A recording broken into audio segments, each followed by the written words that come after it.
And welcome to the Retire Early, Retire Now podcast. I'm your host, Hunter Kelly, certified financial planner and owner of Palm Valley Wealth Management. And today we're going to talk about the 5 benchmarks you should reach by age 50. So this is an extension of our last week's podcast episode of the 5 benchmarks you should hit by age 40. So just wanted to extend that. If you're still in your 30s or maybe you're working toward your 40s, this is a great podcast to listen to kind of say, hey, gauge, am I on track? Am I not on track? What are some areas where I can improve on to help myself work toward financial freedom? So whether you're a physician, an attorney, any sort of high income earner looking to maximize their wealth, this podcast is a great podcast for you because we talk about all kinds of different topics. But today specifically, we'll give you some benchmarks to look toward and see, am I on track or not? And so I release these podcast episodes every Tuesday morning, again, to help high income earners maximize their wealth. And before we get started, I do want to jump on a bit of a tangent. There's been a lot in the news recently. Obviously, the market has pulled back a bit. There's fears of recession with all the tariffs and things of that nature. And so just as a reminder, you should be long-term investors. The vast majority of people should be long-term investors. And we have times like this where there is a market pullback. There are fears of recessions. If you're a long-term investor, this is where you can really set yourself apart from other average investors. Just staying in the market can really help your long-term returns. If you miss those large returns, kind of when that market rebounds and things of that nature, you're really doing yourself a disservice on your long-term returns. Needless to say, just a little bit of pep talk. Stay steady with your plan, continue to save, continue to invest. And as we move forward, obviously the past does not predict the future, but America will charge on, the market will charge on, and when you get out to the other side, if you stick to that plan, you'll be in a much better spot than you are before this chaos has ensued.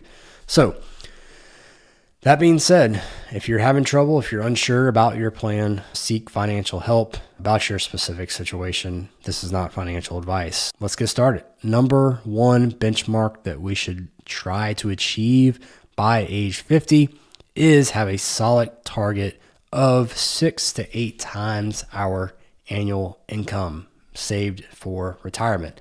And that doesn't necessarily mean in retirement accounts. That could be a portion of that in your brokerage account, and then the vast majority in 401ks, IRAs, things of that nature.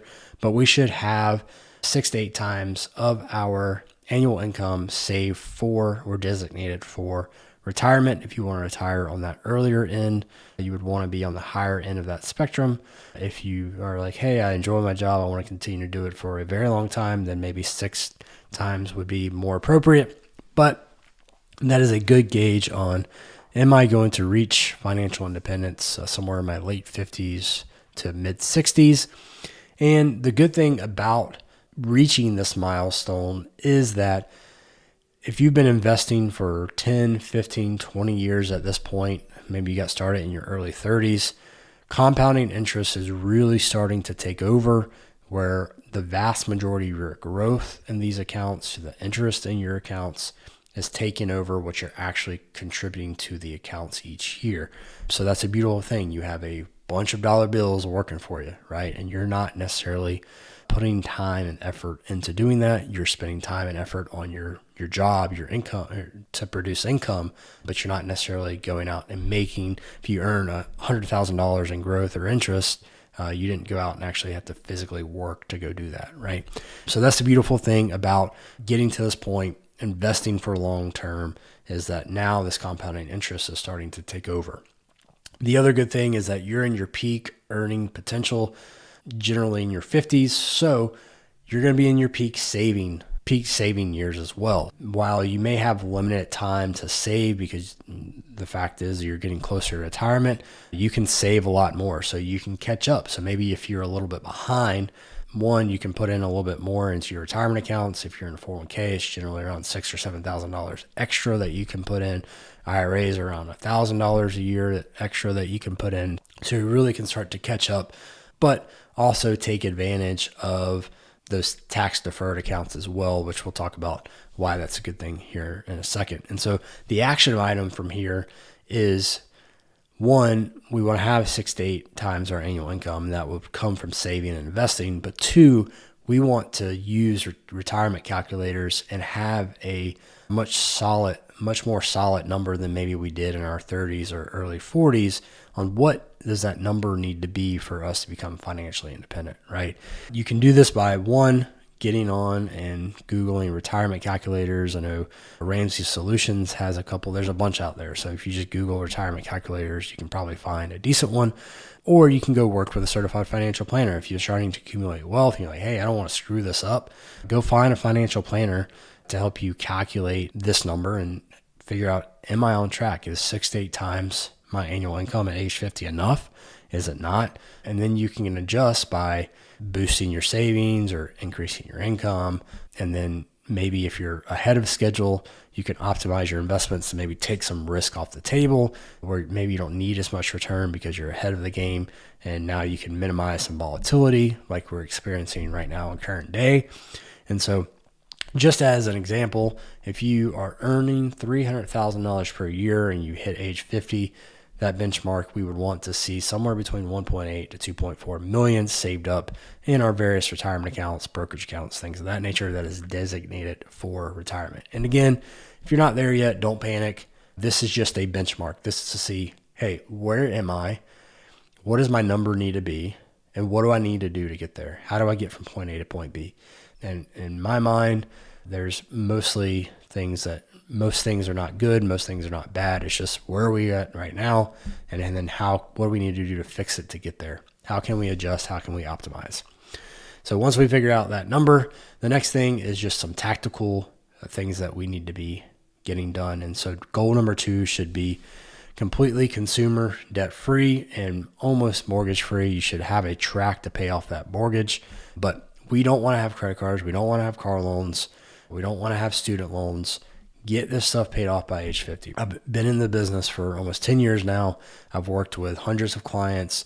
I've worked with or talked and helped with more just through conversations and things of that nature, as working to get more business and things of that nature. But the biggest indicator to success that I see anecdotally, and I'm sure you can see it in the research that Dave Ramsey does and all the other big financial gurus and companies, if you do not have debt, especially consumer debt, your likelihood of a successful retirement is much higher than someone that does, for a number of reasons. One, if you have consumer debt, and let's say you're paying $2,000 or $3,000 a month because you have credit card debt or student loans or auto loans or whatever, right? That is just going to make that retirement number need to be that much higher to compensate for that debt that you're paying off. But at age 50, if you get rid of that debt, you start taking that money and you're putting it to your savings, maybe increasing your lifestyle a little bit. Now that number that I need to retire to generate enough income to replace the income that I'm making can be much less, right? So if you have $24,000 or $30,000 a year that you're paying toward debt, well, now I don't need an extra $200,000, $300,000, $400,000 in my investments to generate that income to pay that debt, right? So make sure that you're getting this paid off in your 40s, have it paid off by your 50s. So again, that would be credit card debt, auto loans, student loan debt, get it paid off. And then have a plan at some point in your 50s, get that mortgage paid off so that you don't have to worry about that as well. And again, that will bring that retirement number down dramatically. And then you just don't have the emotional drag on you of, oh, I have all this debt I need to pay off. I can't retire because I have this or that. That can be an emotional drag.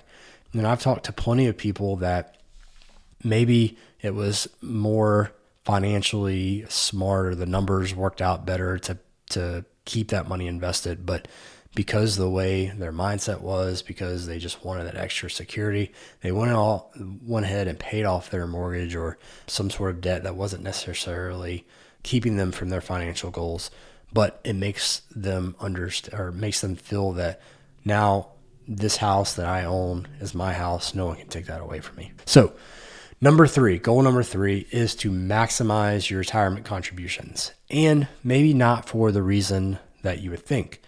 We want to maximize our retirement contributions at age 50. One, yes, because of retirement, but really because you're in your peak earning potential, right? Like we talked about earlier.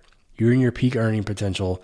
And so you're going to get the most tax benefits out of your pre-tax accounts, like your 401ks, IRAs, if you own a business, SEPs or solo Ks, your HSAs, right?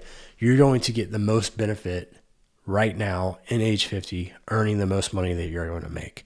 And then what you can do from there is once you retire, maybe you can convert that money that's in those pre-tax accounts at a lower rate to Roth IRAs. So if your effective tax rate is in the 30 percentile or more, then you can defer that now. And maybe when you retire, your effective tax rate is at 15%.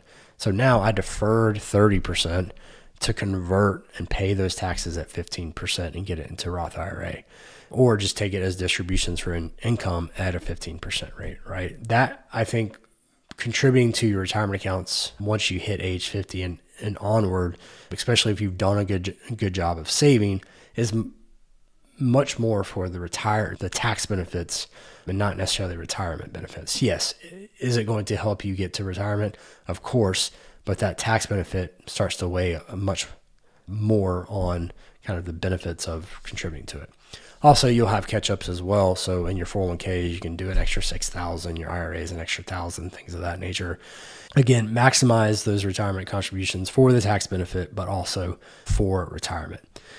Number 4, you have done a good job saving. Let's assume you started early in your 30s, you started investing, you put into your Roth IRA, your 401ks, brokerage accounts, things of that nature. Now you've started to accumulate a fair amount of wealth. And now the objective is not to necessarily accumulate as much as I can and take on risk and be all equities and all this sort of thing. Now it's starting to say, okay, well, how do I start to take some of the risk off the table because of volatility? And as I get closer to retirement, I don't want the sequence of returns to necessarily hurt my chances of having a successful retirement, of running out of money and things of that nature. And so having a well thought out investment portfolio is much more key than it was in your early 30s or maybe in your 40s when you're just starting out. When you're in your early 30s, you're in your early 40s, and you put that first $1,000 in and the market drops 20%, whoop-de-doo, it's $200. I know I have extra cash flow. I'm going to put another $1,000 in next month, so on and so forth. But when you have $1 million and that portfolio drops 20% and you lose $200,000, that's going to feel a lot different when you lost that $200, right? And so we want to start to think about, how are our investments allocated? Are they well diversified? Are we concentrated too much in one asset class or one stock? Are we being tax efficient from an asset location standpoint, or even the type of holdings that we have in our brokerage account? So what I mean by that is, how much Roth do we have versus our pre-tax? Are we too heavy in our pre-taxed accounts, where now when we get into retirement, all of our income essentially has to come from our pre-taxed accounts? We're not really able to control what our taxes are. So should we be putting more into Roth early on or later, or planning for Roth conversions? Are we in mutual funds that are spitting out a bunch of capital gains at the end of the year in our brokerage accounts, giving us unwanted tax bills and things of that nature? So as we start to accumulate wealth and this investment account is growing, the investment allocation becomes a lot more important from a poor performance and kind of risk mitigation standpoint, but also from a tax standpoint. So having a solid portfolio protects you from market downturns. You can minimize that volatility that maybe you were okay with experiencing when you were in your early 30s and maybe early 40s. But now $1 million kind of fluctuating at 10% at a time is not something that you want to stomach. So we got to turn that down, right? Or maybe from a risk capacity standpoint, we can't necessarily stomach because it's going to delay our retirement. And then from a tax standpoint, I say it all the time. You probably hate that I say it at this point, but taxes are going to be your biggest expense of your lifetime. So this is one way in our investments that we can start to control it, whether that be from a tax location or asset location standpoint, or through the type of investments that we have in our brokerage account, whether that be mutual funds versus ETFs, or ETFs versus single holdings. And everybody's gonna be a little bit different there based off their tax situation. But tax efficiency can save you hundreds of thousands of dollars over your lifetime. And if you can keep those hundreds of thousands of dollars in your investment account and not with the government, that's going to increase your wealth a ton over your lifetime. So how do we do it, right? We want to make sure that we have a good mix, a well-diversified portfolio, whether that be with ETFs, stocks, bonds, mutual funds. We don't want to be over-concentrated in one asset class or one type of stock. So if you work for an employer where you've been gifted, or not gifted, but you've been compensated through RSUs or restricted stock units, things of that nature, and now 30 or 40 or 50 or sometimes 80% of your net wealth is in your company stock, we want to start to try to unload that, especially at age 50 when we are getting to the point where we want to retire. Because if that company makes a change and investors don't like that change, well, now 30% of your wealth can be wiped out in a matter of a few days, right? So we want to make sure that we have a well-diversified portfolio. We're using things like tax loss harvesting, proper asset location. And I know these are all kind of financial terms that you may have never heard of, but we want to make sure that we have the right mix of pre-tax, Roth, and after-tax dollars. And we're using other tax saving strategies within those particular accounts as well to help mitigate taxes over time. And then regularly rebalance. So as kind of using current events, as this market pulls back and your allocation gets out of whack, maybe you were a 60-40 or 70-30, whatever your allocation may be, when the market pulls back quickly like it has, your allocation may get out of balance, right? You want to make sure that you're regularly rebalancing so that you can, one, hopefully sell some winners and get into some losers, or vice versa, right? And so getting back to that normal allocation where we want to mitigate volatility and things of that nature as you get closer to retirement. And so many high income earners hold too much cash, right? So if you're sitting on a lot of cash, that can be inefficient for your returns.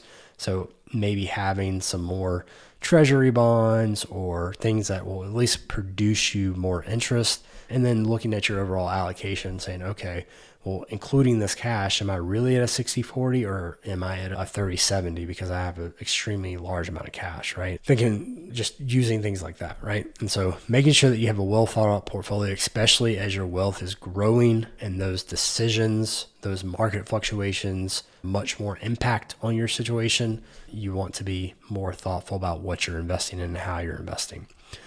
Number 5, this is the most underrated thing that I see. It is sickening how many people I meet, how many prospective clients I meet, and they've never seen an estate planning attorney. They have kids, they have wealth, they have complicated situations. They don't even have a will, right? So if you are nearing age 50, if you're nearing age 40, if you're nearing age 30, and you have any level of assets or family, you should see an estate planning attorney and have some sort of documents written up to make sure that if anything happens to you, whether that be incapacitation for an extended period of time or death, your family is taken care of, right? And so why is it important? Without proper planning, your wealth could be hit by estate taxes, probate fees, attorney fees, unnecessary complications, or drawn out timelines because of court procedures and things of that nature, giving your loved ones headache after headache after headache, right? Having this plan in place can give your family that peace of mind, not just from a dollar standpoint, but just from a headache standpoint, that everything's taken care of, everything's in a trust, or there's beneficiaries, or whatever that plan calls for, so that all I have to do is a few different things and everything's passed on to me like it should be. And one, your wishes are taken care of like you want to. You're not left to the court to decide who gets my IRA or who gets my kids or whatever the case may be. So how do I do it? One, call a licensed attorney in your state. And generally what they'll do is they'll create a will.